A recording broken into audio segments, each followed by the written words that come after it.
Hi guys! Ayan, magandang araw po sa inyong lahat. So, ayun, ang gagawin ko po ngayon is ipapakita ko po sa inyo kung paano po magbayad sa G-Loan, kung familiar po kayo sa G-Loan. Kasi meron po akong nabasa na isang comment dun sa isa pong comment section ng isang nag-vlog about sa G-Loan. So, sinabi ko po doon, gawan ko po ng video. Ayun, so ganito lang po yun guys sa mga hindi po familiar at sa mga bago pa lang po sa mag-G-Loan. Ganito po magbayad. So, click po natin itong si borrow. Ayan. And then, click G-Loan. Kasi ako po guys is may G-Loan na rin ako. Nag-loan ako last September 11. So, magpi-payment po ako sa October 11. So, ang payment ko sa October 11 is 684.04. Ayan po yan.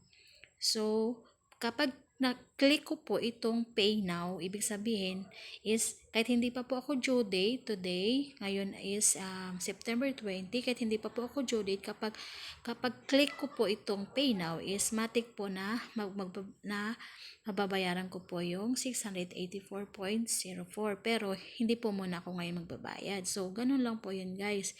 I-click nyo lang po ito kapag gusto nyo na advance kayong magbayad, or kapag hintayin nyo po yung mismong due date is matik po na babawasan kayo ni G-Loan. For example, meron po kayong na loan tapos ang per month po nyo is 500. So, may laman po sa GCash nyo na 600 tapos dumating po si due date, so matik po na ikakaltas ni G-Loan ang 500 pesos. Sa mismong araw po yon. Pero kung gusto nyo pong advance or gusto nyo bayaran agad kasi gusto nyo maka-loan agad is pwede po yon. Click nyo lang po si Pay Now. Ito po yon. So, ganun lang po yon guys. So, balik po tayo ngayon dun sa aking dashboard. Ayan. Ayan, so hindi po nabawasan yung aking pera dito. Ito po yung hiniram ko pa ng September 11.